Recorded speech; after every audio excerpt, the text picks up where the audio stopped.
What's up, installers? It's your boy JP the Install Guy here, hoping to make your install life a whole lot easier. And today we teamed up with Audiocontrol and Stinger Solutions to bring you a brand new line of amplifiers that we think you're gonna love. The Altitude Amplifier series was designed to give you a high-end look with peak performance, but at a budget-friendly price. The Altitude series comes with 4 amplifiers: a 800.1 monoblock, a 600.4 4-channel, a 1500.1 monoblock, and an 1100.5 multi-channel amplifier. So these amps are a brand new release for 2024. The 1100.5 and the 1500.1 we're going to talk about in a different video because we're going to actually be installing those inside of vehicles. But today we have the 800.1, the 600.4, and we're going to do a full in-depth product review for you guys. So let's go ahead and get into it. So let's start with the 800.1. So every model number in this line is going to start with the letter A standing for altitude. The box is actually pretty cool. Very simple. You're going to get a picture of the amplifier on the front along with the power ratings on the left hand side. There's a picture of the sky right here on the bottom and some altitude markings going on the right side to kind of represent the amplifier series. When we open up the box, first thing you're going to get is your manual. This right here is not just a quick start guide. This is going to give you every single detailed information that you need to find out about the amplifier. Fuse ratings, all that stuff is going to be in here. Very good information. Nice thick high quality paper. You don't want to lose that. To keep the amplifier protected, we see that it's inside this nice foam casing inside the amplifier. I love brands that use foam instead of styrofoam. I know I'm in the wrong industry because everybody likes to use styrofoam. It's like my pet peeve when it's styrofoam kind of twists together and makes that screeching sound. Thank you, Audiocontrol, for using foam.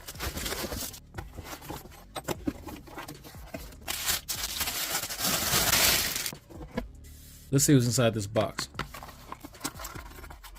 Our accessory box comes with 2 bags. In this first bag, you're going to have 4 screws that can be used to mount the amplifier, and then you're going to get 2 Allen head tools. So the second bag has a 16-pin black connector with 4 speaker wires coming out of it. We're going to talk about that a little bit later. And you also have the infamous Audiocontrol guitar pick, going to be used to set all of your gains and set your crossovers and all type of level adjustments. Now, first things first, right out of the gate, I really enjoy how this amplifier looks. It's the simplicity in the details that they put on this amplifier that make it look so high end. There's not a whole lot of stuff going on. There's a party on the inside, but on the outside we keeping it real classy. I really enjoy the color combination between that gunmetal gray and that matte black finish. All your dials, your gain adjustments, crossovers is going to be tucked nicely up under this panel, making everything minimalistic as possible. And this thing's got some weight on it. For it to be kind of a small size, it got a little girth. Let's pull out the scale and see how much this thing weighs.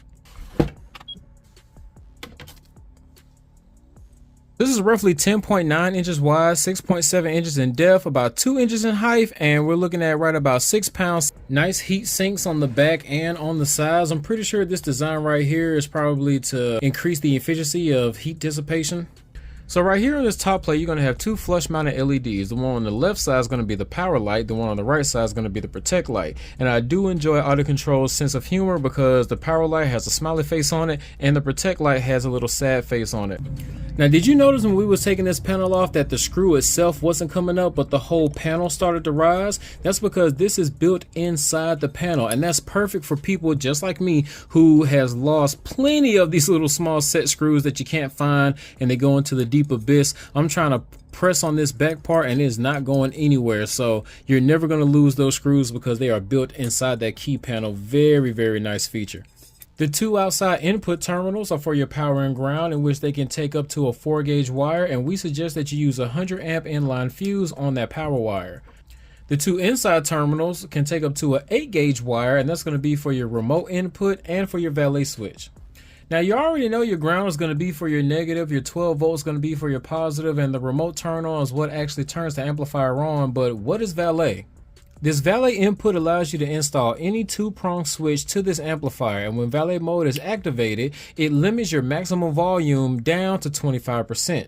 So in other words, if you were going to let somebody borrow your car but you were scared that they was going to mess your system up, when you activate valet mode, it's going to decrease the volume down to 25% of your original gain adjustment. And then when you get it back and deactivate it, you go right back to 100% of your tuning. That way they can still listen to music and enjoy it, but they're only going to be limited to 25%.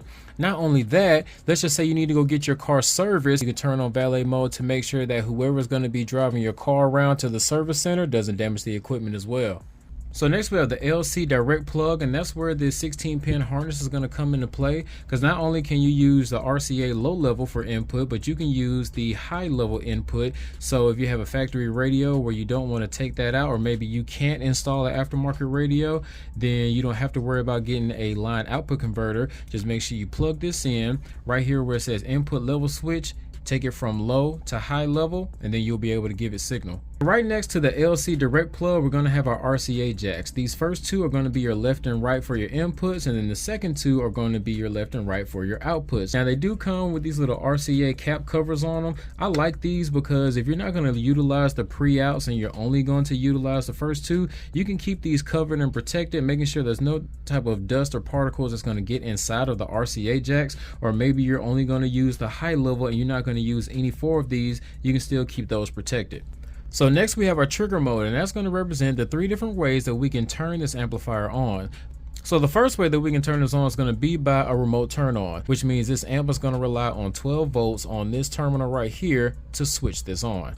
Next, we're going to have the GTO, which stands for the Great Turn On Technology by Audiocontrol. When this is switched in the GTO position, this amplifier is going to sense when the radio comes on. When the radio comes on, this is going to turn the amplifier on. I've installed plenty of Audiocontrol LOCs like the LC1i, the LC2i, and I usually always use the GTO technology because it's pretty solid. Lastly, we have the audio. If you're switched into the audio for turn on, then this amplifier will only turn on when it receives an audio signal on channels 1 and 2. So that means if your radio turns on but you have music pause, this amplifier will not turn on. Once you play your music and your music starts playing, then it will receive that signal and then turn your amplifier on. So these next 2 dials are going to be for our crossovers. So the first one's going to be LPF, which stands for low pass filter, and then the next one's going to be our subsonic. Your LPF has a range from 60 Hertz to 120 Hertz, and the subsonic has a range from off up to 50 Hertz. One thing that I like about this is that it doesn't just say 60 on one side and 120 on the other. It actually gives you a little bit more points so you can kind of fine tune it a lot better without having too much guesswork. Of course, you want to use some type of tool like a SMD cross calibrator to actually fine tune it in, but if you don't have any of those tools and you know you want to tune this to 80 Hertz, 80 Hertz is right there for you to do it. If you want to be a little more technical and go down to 70, you know that you need to be somewhere in between 60 and 80, and the fact that they give you more number options on this allows you to do that. The next dial that we have is going to be our gain level adjustment. Now, for the ones who don't know, this is not a volume knob. Yes, when you turn it up, the bass does get louder or your volume does get louder, but that's because we're trying to match the amount of RCA voltage or high level input voltage coming from our source. Once we get a little bit too much, we have this max light right over here that'll probably turn on, letting you know that we are receiving too much signal, and when you're receiving too much signal, you can go into the land of distortion, which will mess your sound up. So you do want to back it off until this thing is not illuminated. So we understand that music is dynamic, right? So if this light actually blinks a little bit, you should be okay. But if it comes on solid for a long period of time, that's what we do not want. So these next 2 dials give you the ability to control the amount of boost that you want in your system at a certain frequency.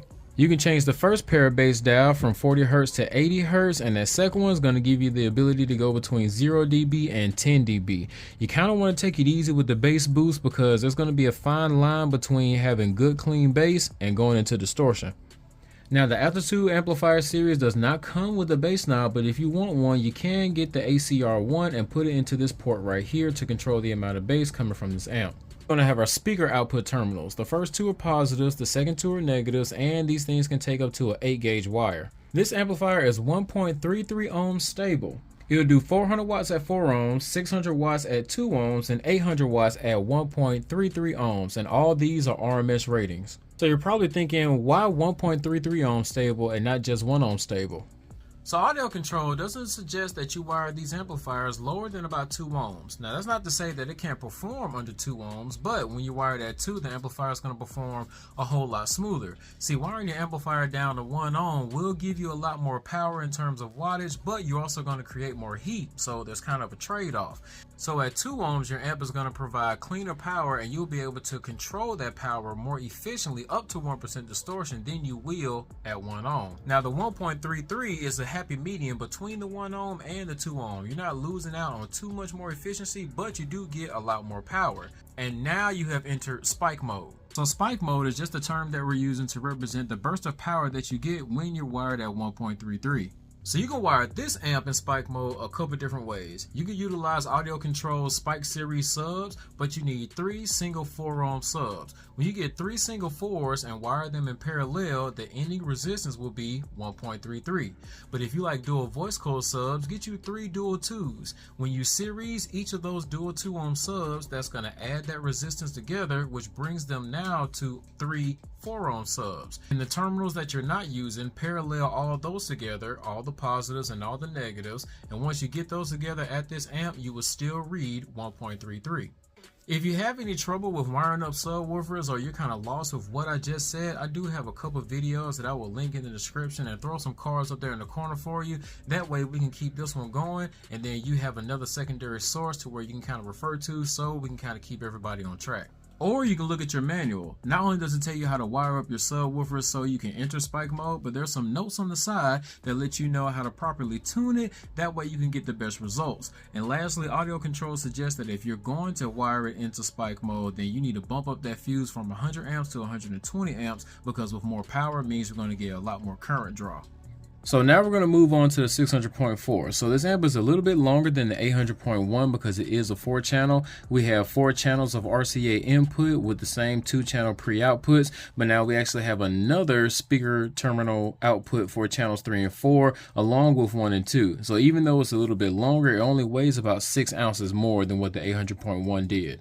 All the Altitude series amps are going to be pretty much the same when it comes to features, but there are going to be slight differences between the monoblock amplifiers and the multi-channel amplifiers. For example, on the 800.1, the high-level input harness only had 2 channels for left and right, but on the 4-channel amplifier, this harness actually has 4 channels, so you can have left and right for front and rear. Next, we have the input mode switch, and you can change between 2-channel and 4-channel. If you only have one set of RCAs, you can change this to 2-channel, and that will route the inputs of channels 1 and 2 to all 4 of the speaker outputs. Now, if you have 2 sets of RCAs, put this back on 4-channel, and each input present will have its own output.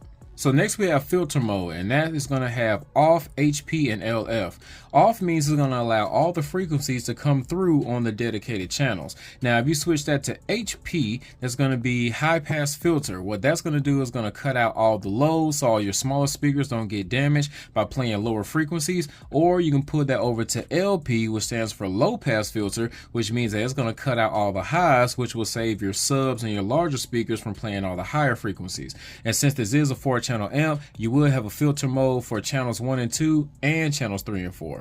So next we're going to have our crossover frequencies, and that's going to have a range between 50 and 500. But let's just say you need more range. You can use the filter range switch to take it from ×1 to ×10. And what that's going to do is take each one of these crossover points and multiply them ×10, taking your 50 to 500 to 500 to 5000. So let's say we install some mid-range speakers on channels 1 and 2, and we install some mid-bass speakers on channels 3 and 4. We can set both of our crossover points to about 80 Hertz, but on the filter range on the rears, we'll keep them at ×1, and the filter range on the fronts, we'll put those at ×10. So now our mid-bass speakers, our crossover points is at 80 Hertz, and the crossover points on our mid-range is at 800 Hertz. That's going to be about it for this product review. If you guys find any type of value in this video, please hit that like button. Don't forget to subscribe, share, comment if you want to. At this time, I'd like to thank anybody that chooses to support the channel, and a big shout out to Audiocontrol and Stinger Solutions for trusting me to give you guys some good information on this new line of amplifiers that just hit the scene.